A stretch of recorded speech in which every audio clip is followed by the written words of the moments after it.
මේ ශ්‍රී ලංකා ගුවන් විදුලි සංස්ථාවයි. ජාතියේ සංනිවේදකයා විශ්වාසය සමග පෙරට.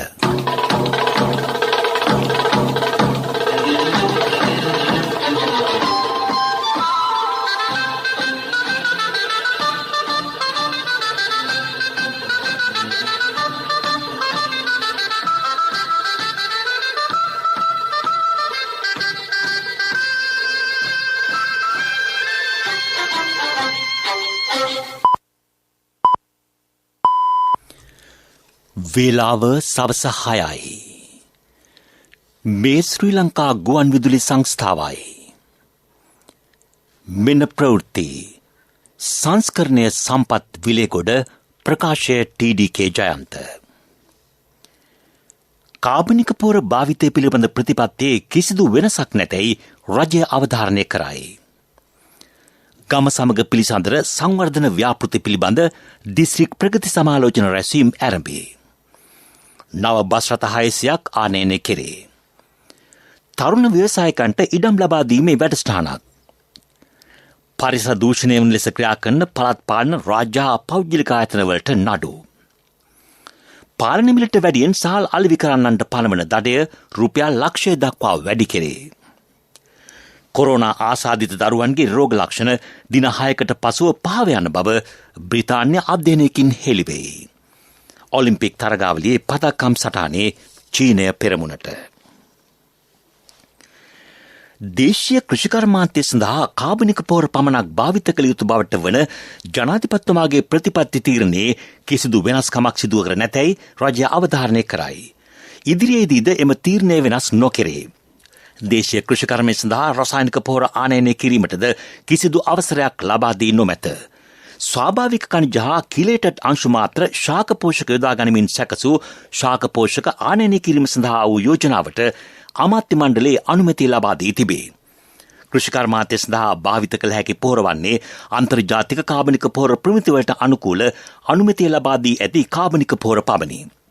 විශේෂිත පොහොර ආනයනය සඳහා පමණක් කෘෂිකර්ම දෙපාර්තමේන්තුව හා අදාළ අනිකුත් ආයතන හරහා විශේෂිත බලපත්‍ර ක්‍රමවේදයක් යටතේ අවසර ලබා දී ඇතැයි ජනාධිපති මාධ්‍යංශය පවසයි. නිරෝගිමත් සහ ඵලදායී පුරවැසියෙක් බිහි කිරීමට රජය වසවිසින් තොර ආහාර වේලක් සඳහා ජනතාවට තේ අයිතිය සහතික කළ යුතුය. ඉදිරි දශකයේ ශ්‍රී ලංකාවේ කෘෂිකර්මාන්තය සඳහා සම්පූර්ණයෙන් කාබනික පොර යොදා ගැනීමට එම නිෂ්පාදනය වේගවත් කළ යුතුය යන්න සෞභාග්‍ය ප්‍රතිපත්ති ප්‍රකාශයේ පුරුද්දක් බවද ජනාධිපති මාධ්‍යංශය නිකුත් කළ නිවේදනයේ දැක්වේ. සේවකයන්ගේ ජාතික අවම වේතනය සංශෝධන පනත් කෙටුම්පත අද පාර්ලිමේන්තුවේදී සම්මත විය. ඒ පිළිබඳ විවාදයට එක් වූ අමාත්‍ය මහින්ද අමරවීර මහතා කියා සිටියේ මේ කාර්ය සේවයේ වයස් සීමාව 18 දක්වා වැඩි කිරීම අගය කරන බවයි. ඉශාලිනී දැරිය සම්බන්ධයෙන් නීතිය නිසි ආකාරව ක්‍රියාත්මක කෙරේ. එය දේශපාලන පරිගැනීමක් නොවන බවද ඔහු කීය. සේවක අයිතීන් ආරක්ෂා විය යුතුය. එය සිදු කළ යුත්තේ ආයෝජකයන්ගේ පැමිණීමට බාධාවක් නොවන ලෙසයි අමාත්‍යවරයා පැවසීය. මෙහෙකාර සේවයේ වයස අවුරුදු 18 දක්වා වැඩි කිරීම සම්බන්ධව ඒ පිළිබඳව අපි අමතුමාට අපේ ගෞරවය හිමි කරනවා. වහල් වෙළඳාම් වගේ අපේ රටෙත් දැන් වතුකරෙන් ඒ වගේම අනිත් ප්‍රදේශවල අඩු ආදායම්ලාභී පවුල්වල දරුවෝ මෙහෙකාර සේවයට යොදවනවා ප්‍රභූ පවුල්වල. දැන් මේ වතාවේ මේකට එක හෙළිදරව්වක් වුණා. ඒ තමයි රිෂාඩ් බදුර්දීන් අමාත්‍යවරයාගේ නිවසේ සිදු වුණු මරණය පිළිබඳව. හැබැයි මේ කතා වුණු එක මාතෘකාවක් විතරයි. ඒක සමහරවිට දේශපාලඥයෙක් නිසා වෙන්න පුළුවන්. විවිධ සංවිධාන ගොඩ නැගේ. මේ වගේ තවත් 100 ගණනක් දහස් ගණනක් අතීතයේ ඉඳලම නිවාසවල දූෂණයට ලක් වෙනවා, අතවරවලට ලක් වෙනවා. මේ යන තත්ත්වයටපත් වෙනවා. මේ පිළිබඳව අපි මෙතෙක් තිබුණු රජයන් සියල්ලම කතා කරාට හරි විසඳුමක් ලබා දෙන්න බැරි වෙලා. නමුත් දැන් කම්කරු අමාත්‍යවරයා විදියට නිමල් සිරිපාල ඇමතුමා ඉදිරිපත් කරන්නට යන යෝජනා පිළිබඳව අපි එතුමාට අපේ ප්‍රශංසාව පළ කරනවා. පාර්ලිමේන්තු මන්ත්‍රී විජිත හේරත් මහතා කතා කරමින් අවම දෛනික වේතනය රුපියල් 1000ක් විය යුතු බව ප්‍රකාශ කළේය. වත්මන් තත්ත්වය හමුවේ පෞද්ගලික හා රාජ්‍යංශීය සේවකයන් දැඩි අසීරුතාවට පත් සිටින බවද ඔහු කීවේය. විවාදයට එක් වූ පාර්ලිමේන්තු මන්ත්‍රී ඉසුරු දුරංගන මහතා සේවකටු වැඩි කරනවා සේම සේවක අයිතීන් පිළිබඳවද නියාමනය කළ යුතු බව පැවසීය. රාජ්‍ය අමාත්‍ය ඉන්දික අනුරුද්ධ මහතා විවාදයට එක්වමින් සඳහන් කළේ පුද්ගලිකාංශයේ සේවකයන්ට වැඩි කර ඔවුන් ආරක්ෂා කිරීමට පියවර ගන්නා බවයි. වතු කම්කරුවන්ට රුපියල් 10ක වටුපක් ලබා දීමට රජයට හැකි වූ බවද ඔහු කීය. අපි මතක් කරලා බලන්න ඕන පහුගිය වකවානුව තුල වතු කම්කරුවා රුපියල් 1000 වැටුප් වැඩිවීම ඉල්ලලා ඒ කම්කරුවගේ දුවදරුවෝ පහුගිය රජයේ කාලේ කොළඹට එහෙම නැත්නම් තදාසන්න ප්‍රදේශවලට එකතු වුණා. අනේ අපේ දෙමව්පියෝ දුක් විඳිනවා මේක පාලකයෝ දකින්නේ නැහැ. ඒ ප්‍රදේශයේ ඉන්න දේශපාලන නායකයෝ ආණ්ඩු කරනවා ඇමතිකම් කරනවා. හැබැයි අපිට කිසිම සාධාරණයක් සිද්ධ වෙන්නේ අපේ දෙමව්පියෝ වෙනුවෙන් මේක වැඩි කරලා දෙන්න කියලා. අද ඔය කතා කරන ගොඩක් අය එදා කන් වහගෙන හිටියේ. එදා කතා කරේ නැහැ. හැබැයි අපිට පුළුවන් වුණා කොන්ද කෙලින් තියාගෙන පහුගිය අයවැයට අනිවාර්ය රුපියල් 1000 යෝජනාව ගෙනල්ලා අද වෙද්දි ක්‍රියාත්මක කරන්න. අද 103 කල්ලියේ മന്ത്രിවරේ ප්‍රකාශ කරනවා කොහෙද ඒක ලැබෙන්නේ කියලා. ඒක ගම්වල ඒක කඳු කරේ එහෙම නැත්නම් වතු කරේ ඒ සමාගම් වලින් මේ වෙද්දි ලැබෙනවා. කම්කරුවගේ විතරක් නෙමෙයි මේ රටේ ජනතාවගේ සියලු දෙනාගේ අදහස් එහෙම නැත්නම් යෝජනා එහෙම නැත්නම් බලාපොරොත්තු ඉෂ්ට කරන්න තමයි වර්තමාන රජයේ බිහි වුණේ. ලෝක ණය ශ්‍රේණිගත කිරීම අනුව ශ්‍රී ලංකාවේ තත්ත්වය අයහපත් බව පාර්ලිමේන්තු මන්ත්‍රී හේෂා විතානගේ මහතා සඳහන් කළේය. පාර්ලිමේන්තු මන්ත්‍රී රාධිකා වික්‍රමසිංහ මහත්මිය විවාදයට එක්වමින් ග්‍රහස්ත ළමා හිංසනයට වැරදිකරුවන් වන අයට දඬුවම් දීමේ ක්‍රියාවලිය කඩිනම් කළ යුතු බව ප්‍රකාශ කළාය. ඉශාලිනි දැරියගේ මරණය සම්බන්ධ වැරදිකරුවන්ට දඬුවම් දීම වර්තමාන අවශ්‍යතාවක් බව රාජ්‍ය අමාත්‍ය ජීවන් තොණ්ඩමන් මහතා අද පාර්ලිමේන්තුවේදී කීවේය. වයස අවුරුදු 18ට දරුවන් රැකියාවලට බඳවා ගන්න අයට සහ ඔවුන් රැකියාවලට යොමු කරන දෙමාපියන්ට හා තැරැකරුවන්ට දඬුවම් ලබා දිය යුතුය. මෙරට ළමුන් සම්බන්ධයෙන් පැවති පැරණි නීති කාලයට ගැලපෙන ලෙස සකස් කළ යුතු බවද ඔහු කියා සිටියේය. මේ ප්‍රවෘත්ති ශ්‍රී ලංකා ගුවන් විදුලි සංස්ථාවෙන්. ශ්‍රී ලංකා ඉන්ෂුරන්ස් පියකුමින් මවකමින්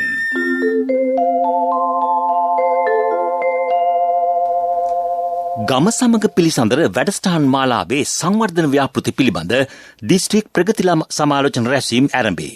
ගම සමග පිළිසඳර ග්‍රාමීය සංවර්ධන ජනාධිපති කාර්යසාධක බලකායේ මැති ඇමතුරු ඊට සහභාගී වෙති. ගම සමග පිළිසඳර වැඩසටහන පැවැත්වූ දිස්ත්‍රික්ක 17ක ප්‍රගති සමාලෝචන රැස්වීම පැවැත්වෙන බව එම කාර්යසාධක බලකායේ ලේකම් WH කරුණාරත්න මහතා පැවසීය. කොරෝනා වසංගතය හමුවේ වුවත් සංවර්ධන ව්‍යාපෘති ක්‍රියාත්මක කෙරේ. ඉදිරිපත් වූ ජනතා ගැටලු රැසකටද විසඳුම් ලබා දී ඇත. විසඳී නොමැති ජනතා ගැටලු වලට මෙම ප්‍රගති සමාලෝචන රැස්වීමේදී කඩිනමින් විසඳුම් ලබා දීමට අපේක්ෂා කරන බවද ඔහු කීවේය. තම රටට පැමිණීම සහ පිටවීම අත්හිටුවමින් පනවා තිබූ තාවකාලික තහනම රටවල් කිහිපයක පුරවැසියන් සඳහා ලිහිල් කිරීමට එක්සත් අරාබි එමිරාජ්‍ය තීරණය කර තිබේ. ශ්‍රී ලංකාව, පාකිස්තානය, ඉන්දියාව, නයිජීරියාව, නේපාලය සහ උගන්ඩාව වෙන රටවල් සඳහා පනවා තිබූ තාවකාලික සංචරණ තහනම ලිහිල් කරනු ඇත. ඒ අනුව එම රටවලින් පැමිණෙන අවශ්‍ය සුදුසුකම් සපුරා ඇති මගින්ට එක්සත් අරාබි එමිරාජ්‍යයට ඇතුල් වීමට හෝ ඒ හරහා ගමන් කිරීමට අවසර හිමි වේ. එසේ පැමිණෙන මගින් රටට ඇතුල් වීම සඳහා මාර්ගගත ක්‍රමවේදය ඔස්සේ ආයුධම් කළ යුතුය. අදාළ මගියා පිටත් වීමට පැය 48කට පෙර ලබාගත් PCR වාර්තාවක්ද ඉදිරිපත් කළ යුතුය. එම තීරණය හෙට සිට ක්‍රියාත්මක වන බව එක්සත් අරාබි එමිරාජ්‍ය පවසයි. නව බස් රථ 600ක් ආනයනය කෙරේ. ඒවා ග්‍රාමීය ප්‍රදේශවල ධාවනය සඳහා එක් කිරීමට නියමිතයි. අමාත්‍ය ගාමිණී ලොකුගේ මහතා මේ බව කියා සිටියේ කැලණිවැලි දුම්රිය මාර්ග රක්ෂිතයේ පදිංචි ජනතාවට නිවාස ලබා දීමේ අවස්ථාවට එක්වෙමිනි. මේ අර්ථයෙන් නිවාස 1244ක් ඉදිකිරීමට යෝජිතයි. ඒ පළමු අදිරේ නිවාස 30ක අතුරු ප්‍රදානය කිරීම අද සිදු කෙරෙන. ඔස්ට්‍රේලියා නවසීලන්ත මහකොමසාරිස්වරු සහ පංශතානාපතිවරයා මුදල් අමාත්‍ය බැසිල් රාජපක්ෂ මහතා අද හමුවූහ. මුදල් අමාත්‍යාංශයේ පැවතීම හමුවේදී අන්‍යෝන්‍ය සුවත්තා වර්ධනය කරගනිමින් රටවල් අතර සහයෝගීතාව ශක්තිමත් කර ගැනීම පිළිබඳව සාකච්ඡා කර තිබේ. පවතින තත්ත්වය හමුවේ ආර්ථික හා සමාජයේ කටයුතු සාමාන්‍ය පරිදි පවත්වාගෙන යාමට මිත්‍ර රටවලින් ලැබෙන සහාය නිරන්තරයෙන් අගය කරන බව මුදල් අමාත්‍යවරයා එහිදී පැවසීය. ජනාධිපතිතුමාගේ නායකත්වය යටතේ රජයේ සියලු රටවල් සමග නොමැදි පිළිවෙතට මුල් තැන දෙමින් සුහදශීලීව කටයුතු කිරීමට කැපවන බවද ඔහු සඳහන් කළේය. තරුණ ව්‍යවසායකින්ට ඉඩම් ලබා දීමේ වැඩසටහනක් රජය ක්‍රියාත්මක කර තිබේ. ඊට ලැබී ඇති ඉල්ලුම්පත් සංඛ්‍යාව 4,35,000කි. එහි පළමු අදියර යටතේ ව්‍යවසායකින් 1,20,000කට ඔප්පු ලබා දීමට නියමිත බව ඉඩම් අමාත්‍යාංශයේ ලේකම් RAAK රණවක මහතා පැවසුවේය. දැන් අපි ප්‍රාදේශීය ලේකම් වරුන්ට දැනුම් දීලා තියෙනවා තමන්ගේ කොට්ටාසේ එම සුදුසුකම් සහිත ඉල්ලුම් කරවන්ට යෝග්‍ය ඉඩම් කැබැල්ල තමන් වාරයේ තියෙන රජයේ ඉඩම් වලින් ලබා දෙන්න. තමන්ගේ බල ප්‍රදේශය තුල ප්‍රාදේශීය ලේකම් කොට්ටාසේ තුල එහෙම ඉඩම් හඳුනා ගැනීමට ප්‍රමාණවත් පරිදි නැතිනම් ඒවා ඩිස්ට්‍රික්ට් ලේකම්වරුන්ට යවපුවාම ඩිස්ට්‍රික්ට් ලේකම්වරුන් විසින් තමන්ගේ ඩිස්ට්‍රික්කයේ වෙන ප්‍රාදේශීය ලේකම් කොට්ටාස වල තිබෙන වැඩිපුර ඉඩම් වලින් හඳුනාගෙන ඒ අයට අවශ්‍ය ඉඩම් ප්‍රමාණය දෙන්න තීරණය කරනවා. ඒ වගේම යම්කිසි ඩිස්ට්‍රික්කයකින් එවැනි හඳුනාගත්තු අයට ප්‍රමාණයක් දෙන්න නොමැතිනම් ඒවා ජංගමාත්‍යාංශයට ලැබුණාම අපි ඒවා වෙනත් ඩිස්ට්‍රික්කවල එහෙම තියෙන රජයේ ඉඩම් එතකොට මහවැලි අධිකාරිය ඉඩම් ප්‍රතිසංස්කරණ කොමිෂන් සභාව ඇතුළු වෙනත් ඉඩම් තියෙන තැන් වලින් දෙන්න තමයි තීරණය කළේ. වත්මන් ආණ්ඩුව ගෙනෙන පනත් පිළිබඳ බියක් ඇති කරගත යුතු නැතැයි රාජ්‍ය අමාත්‍ය ශ්‍රයාන් සේමසිංහ මහතා පවසයි. හැතැම් පුද්ගලයෝ පටු දේශපාලන වාසි ලබා ගැනීමේ අරමුණින් අසත්‍ය ප්‍රචාර ගෙන යති. කිසිදු අවස්ථාවක විශ්වවිද්‍යාල පුද්ගලිකකරණය නොකරන බව රාජ්‍ය අමාත්‍යවරයා කියා සිටියේ කොතලාවල පනත පිළිබඳව අද පැවති මාධ්‍ය හමුවකදීය. පරිසර දූෂණයට හේතු වන ආකාරයෙන් කැලිකසල බැහැර කරන හා ප්ලාස්ටික් පොලිතීන් ගිනි තබන පළාත් පාලන ආයතන මෙන්ම රාජ්‍ය හා පෞද්ගලික ආයතනවලට එරෙහිව නඩු පවරන බව පරිසර අමාත්‍යාංශය පවසයි. ඒ අනුව සබරගම පළාත් සභාවට අයත් පළාත් පාලන ආයතනයට එරෙහිව නඩු පැවරීමට අදාළ නියෝගවලට අදත්සන් තැබූ බව අමාත්‍ය මහින්ද අමරවීර මහතා කීවේය. වී අලෙවි මණ්ඩලය හා වීමෝල් හිමියන්ට පරිබාහිර තෙවන පාර්ශ්වයක් වීතක රැස් කරන්නේ නම් ඔවුන්ට එරෙහිව නීතිමය ක්‍රියාමාර්ග ගන්නා බව වෙළඳ අමාත්‍යාංශය පවසයි. ඊට අවශ්‍ය නීති සම්පාදනය කිරීමටද පියවරගෙන තිබේ.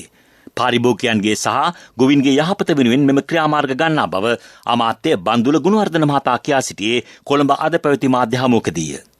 පාලන මිලට වඩා සහල් අලෙවි කරන පුද්ගලයන්ට පනවන දඩ මුදල රුපියල් 2500 සිට ලක්ෂය දක්වා වැඩි කෙරේ. ගරු කෘෂිකර්ම අමාත්‍ය මහින්දානන්ද අලුත්ගමගේ ඇමතුමත් වී අලෙවි මණ්ඩලයක් ගොවියට ලැබිය යුතු සහතික මිල ලබා දීම සඳහා මුළු වී ප්‍රමාණයම හරි ඒ මිලට ගන්න සූදානම් වෙලා ඉන්නවා. නමුත් රජයේ විසින් වී මිලදී ගත යුත්තේ වෙනත් පුද්ගලිකාංශයේ වී මිලදී ගන්නේ නැත්තම්. අද දවස වන විට සිද්ධ වෙලා තියෙන තත්ත්වය තමයි නැවත වතාවක් අර ගිය අවුරුද්දේ පුරුද්දට අතරමැදි ජාවාරම්කරුවන් වෙළඳ පොළට පිවිසිලා මේ වීවල මිල ක්‍රමක්‍රමයෙන් ඉහළ නංවන්නට උත්සාහ දරමු. අපි බොහොම පැහැදිලිව රටේ පොදු ජනතාවට ආරම්භක අවස්ථාවේදී මතක් කරලා දෙනවා.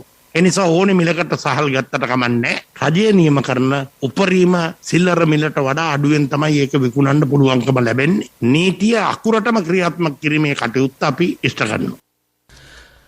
තරුණයන් 11 දෙනෙකු පැහැරගෙන අතුරුදන් කිරීමේ චෝදනාව යටතේ ගුණ කර ඇති නඩුවේ 14 වෙනි විත්තිකරු වශයෙන් නම් කර සිටින හිටපු නාවික හමුදාපති වසන්ත කරණාගොඩ මහතාට එරෙහි චෝදනා පාතාගෙන යාමට අපේක්ෂා නොකරන බව නීතිපතිවරයා කොළඹ ත්‍රිපුද්ගල මහාධිකරණ විනිසුරු මඩුල්ල හමුවේ ප්‍රකාශ කළේය. එම නඩුව චම්පා ජානකී රාජරත්න අමල් රණරාජා සහ නවරත් යන ත්‍රිපුද්ගල මහාධිකරණ විනිසුරු මඩුල්ල හමුවේ අද කැඳවූ අවස්ථාවේදීය. මේ අතර මෙම නඩුවේ විත්තිකරුවෝ ලෙස නම් කිරීමට එරෙහිව හිටපු නාවික හමුදාපතිවරයා අභියාචන අධිකරණය හමුවේ රීට් පෙත්සමක් ගොනු කර ඇත.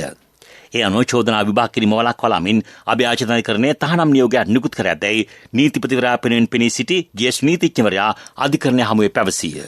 නඩුව සැප්තැම්බර් 22 වෙනිදාට කැඳවීමට නියමිතය. මෙරට ජීවිත රක්ෂණ ක්ෂේත්‍රයේ දැවැන්තම බෝනස් තීමනාව ශ්‍රී ලංකා ඉන්ෂුරන්ස් ග්‍රෑන්ඩ් බෝනස් රුපියල් මිලියන 8,600ක අසම සම ජීවිත රක්ෂණ බෝනස් තීමනාව මෙවරත් ශ්‍රී ලංකා ඉන්ෂුරන්ස් ජීවිත රක්ෂණ හිමියන්ට මෙම තීමනාව රක්ෂණ ක්ෂේත්‍රයේ දැවැන්තයා ශ්‍රී ලංකා ඉන්ෂුරන්ස් වෙතින්ම පමණයි. වැඩි විස්තර සඳහා අමතන්න 0112 357 357 ශ්‍රී ලංකා ඉන්ෂුරන්ස් පියකුමින් මවකමින්. ප්‍රමුඛ පුවත ඔබ වෙත ගෙනෙන්නේ සෑම ගෙදරකම සිටිය යුතු වෙද මහත්මයා සිද්ධාලේප. ලබන සිකුරාදා සහ සෙනසුරාදා නිර්දිග මෝසම තරමක සක්‍රිය වීමක් අපේක්ෂා කරන බව කාර්ගුණ විද්‍යා දෙපාර්තමේන්තුව පවසයි. වැසි තත්ත්වයේදී සාපේක්ෂ වැඩිවීමක් පෙන්නුම් කෙරේ. විශේෂයෙන් දිවයිනේ නිර්ති කොටසේ වෙරළබඩ ප්‍රදේශවල විටින් විට තරමක තද සුළං සතියන්තයේ පැවතිය හැකි බව එම දෙපාර්තමේන්තුවේ අධ්‍යක්ෂ ශිරෝමණී ජයවර්ධන මහත්මිය පැවසුවාය. ප්‍රමුඛ පුවත ඔබ වෙත ගෙන ආවේ සෑම ගෙදරකම සිටිය යුතු වෙද මහත්මයා සිද්ධාලේප.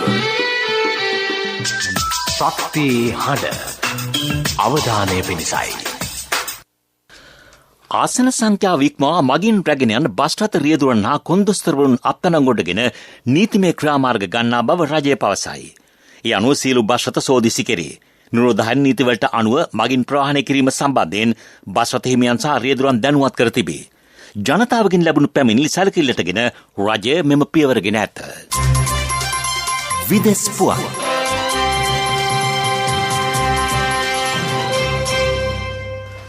විදෙස් පුවත් ගෙනීමට ප්‍රථම මේ දැන් ලැබුණු ප්‍රවෘත්තියක්.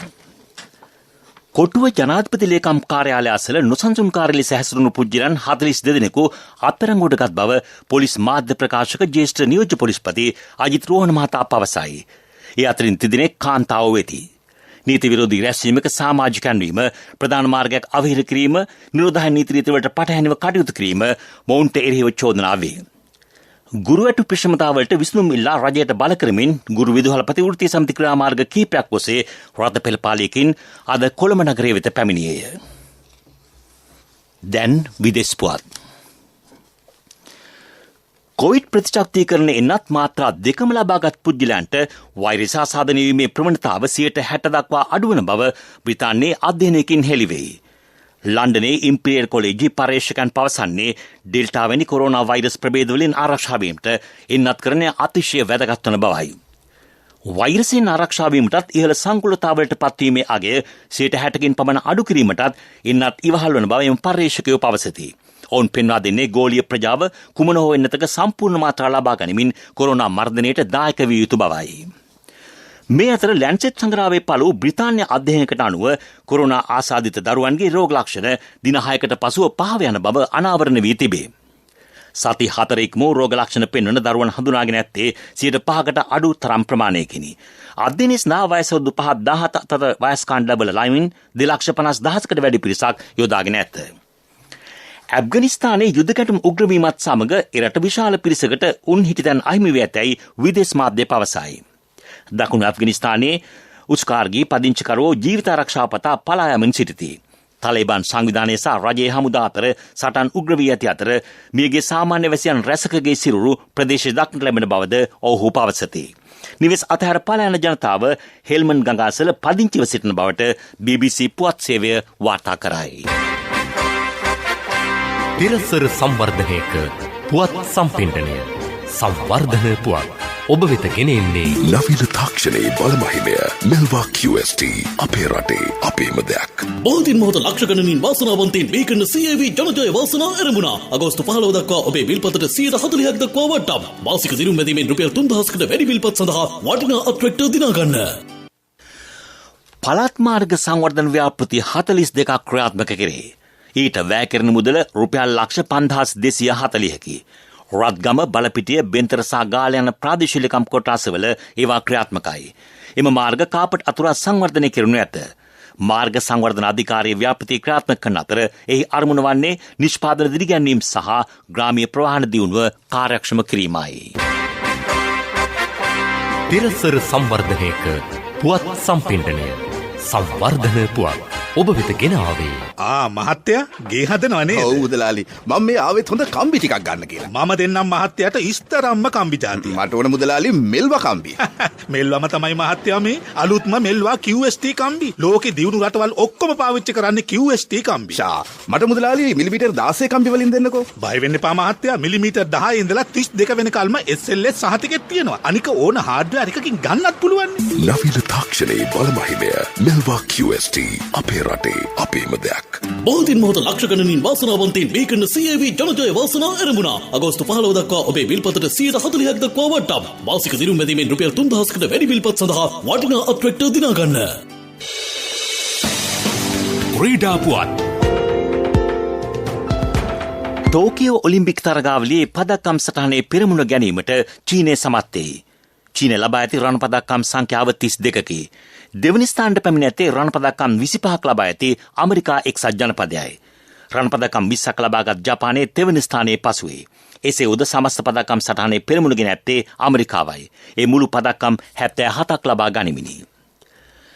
ටෝකියෝ නුවරදී පැවැත්වීමට නියමිත පැරා ඔලිම්පික් වලට සහභාගී වන මෙරට 9 දෙනෙකුන් යුත් කණ්ඩායමේ 7 දෙනෙක් යුද හමුදාව නියෝජනය කරති. කණ්ඩායමේ නායකත්වය දරන්නේ යුද හමුදාවේ දිනේෂ් ප්‍රියන්ත හේරත්ය. පැරා ඔලිම්පික් කුලල මේ මාස 24 වෙනිදා සිට සැප්තැම්බර් 5 වෙනිදා දක්වා පැවැත්වීමට නියමිතයි. ශ්‍රී ලංකා පැරා ඔලිම්පික් කණ්ඩායම සෞඛ්‍ය මාර්ගෝපදේශ අනුව මේ දිනවල පුහුණුවීම්වල නිරත වේ.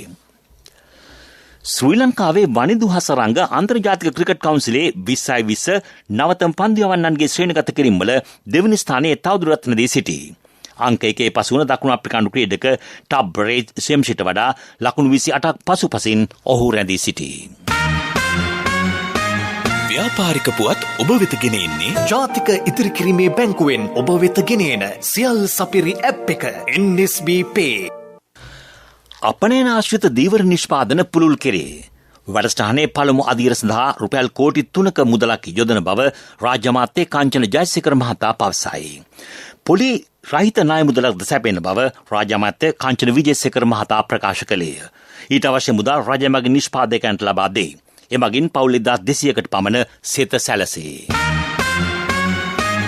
ව්‍යාපාරික පුවත් ඔබ වෙත ගෙන ආවේ ඔබේ සියලුම බැංකු කටයුතු වඩාත් සුරක්ෂිතව පහසුවෙන් කරගන්න ජාතික ඉතිරි කිරීමේ බැංකුවෙන් ඔබ වෙත ගෙන එන සියල් සපිරි ඇප් එක NSB Pay. මුදල් හුමාරු, බිල්පත් ගෙවීම්, ක්‍රේලෝඩ්, ක්‍රෙඩිට් කාඩ් ගෙවීම්, ලංකා QR ආදී සේවාවන් රැසක් සමගින් බැංකු ගිණුම් කිහිපයක් සමග එකවර ලියාපදිංචි වීමේ පහසුකම. ඔබ කොතැනක සිටියත් ඔබේ බැංකු කටයුතු එසැනින් කරගන්න ඩිජිටල් විසඳුම Play Store හෝ App Store හරහා දැන් නොමිලේම ඩවුන්ලෝඩ් කරගන්න NSB Pay. වැඩි විස්තර ළඟම පිහිටි ශාඛාවෙන් හෝ 0112 379යි 379 අමතන්න. කොන්දේසි සහිතයි.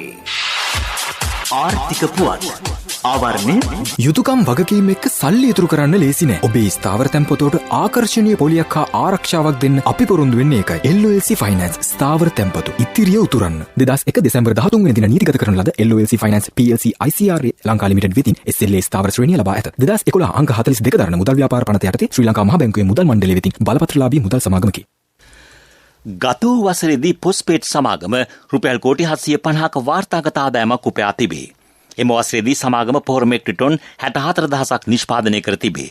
ඉකුත් වසරේ අප්‍රේල් මාසය වන විට මේ වසරේ මාර්තු මාසය දක්වා වන මුදල් වර්ෂයේදී සමාගම මෙම ආදායම උපයාගෙන තිබේ. ඒ අනුව රුපියල් මිලියන 104ක මෙහෙයුම් හා රුපියල් මිලියන 134ක ශුද්ධ ලාභයක් අත්කරගෙන ඇතැයි සමාගමේ සභාපති අනිල් රණසිංහ මහතා පැවසීය. සමාගම වාර්ෂික නිෂ්පාදනය කරන පොහොර ප්‍රමාණය මෙට්‍රික් ටොන් ලක්ෂය දක්වා වැඩි කිරීමට නියමිතයි. ආර්ථික පුවත් ආවරණය අයියෝ ආද අප්පා මේ යන්නේ නෑනේ මේ ඔය වසන්තයි යන්නේ ඇයි මල්ලි මොකද හදිස්සිය නෑ අයියේ ඉතින් සල්ලි තමයි හදිස්සිය ඇත්තද හැබැයි සල්ලි හදිස්සි උනාට මල්ලි හදිස්සි වෙන්න එපා ඕනම LOLC Finance ශාඛාවක ත්‍රිවිලර් එකේ පොත තියලා එවලේම සල්ලි ගන්න LOLC Finance වීල් පොතට කෑෂ් වීල් පොතට ඉවිලෙම කෑෂ් අතට.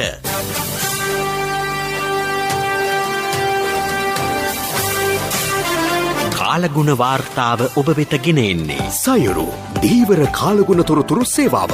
ඔබගේ ප්‍රදේශයට අදාළ කාලගුණ තොරතුරු නොමිලේ එසැනින් ඔබේ ඩයලොග් දුරකථනයට 828 අමතා ලියාපදිංචි වන්න. දීවර හා ජලජ සම්පත් දෙපාර්තමේන්තුව සහ කාලගුණ විද්‍යා දෙපාර්තමේන්තුවේ ඉදිරිපත් කිරීමකි. සයුරු සමග සොරැකීම. සබරගමුව බස්නාහිර සහ මධ්‍යම පළාත්වලත් ගාල්ල සහ මාතර දිස්ත්‍රික්කවලත් විටින් විට වැසි ඇතිවේ. වයඹ පළාතේ වැසිවාර කිහිපයක් ඇතිවිය හැක. ඌව පළාතෙත් අම්පාර මඩකලපුව සහ මුලතිව් දිස්ත්‍රික්කවලත් රාත්‍රී කාලයේදී ස්ථාන ස්වල්පයක වැසි හෝ ගිගුරුම් සහිත වැසි ඇතිවිය හැක බව කාලගුණ විද්‍යා දෙපාර්තමේන්තුව සඳහන් කරයි. මධ්‍යම කඳුකරේ බටහිර බැවුම් ප්‍රදේශවලත් උතුරු මැද සහ මධ්‍යම පළාත්වලත් හම්බන්තොට දිස්ත්‍රික්කයේ සුළඟේ වේගය පැයට කිලෝමීටර් 40 සිට 50 දක්වා වැඩි විය හැකිය.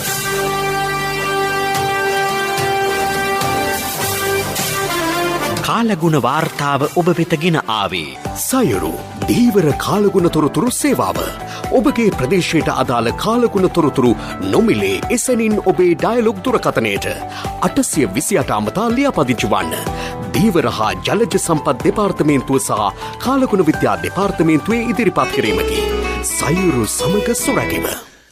යලි සිරස්තල කාබනික පොර භාවිතය පිළිබඳ ප්‍රතිපත්තියේ කිසිදු වෙනසක් නැතැයි රජය අවධාරණය කරයි. ගම සමග පිළිසඳර සංවර්ධන ව්‍යාපෘති පිළිබඳ දිස්ත්‍රික් ප්‍රගති සමාලෝචන රැස්වීම් ආරම්භී. නව බස් රථ 600ක් ආනයනය කෙරේ. තරුණ ව්‍යවසායකින්ට ඉඩම් ලබා දීමේ වැඩසටහනක්.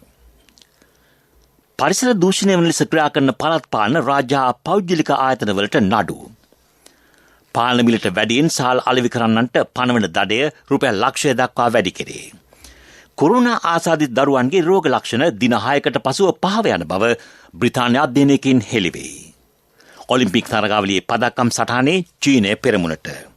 අපගේ මෙම ප්‍රවෘත්ති ප්‍රකාශයට www.slbc.lk වෙබ් අඩවිය ඔස්සේද ඔබට සවන් දිය හැකියි. අපගේ මීළඟ ප්‍රධාන ප්‍රවෘත්ති ප්‍රකාශය රාත්‍රී 9ට සන්ධ්‍යා ප්‍රවෘත්ති මින් සමාප්තයි.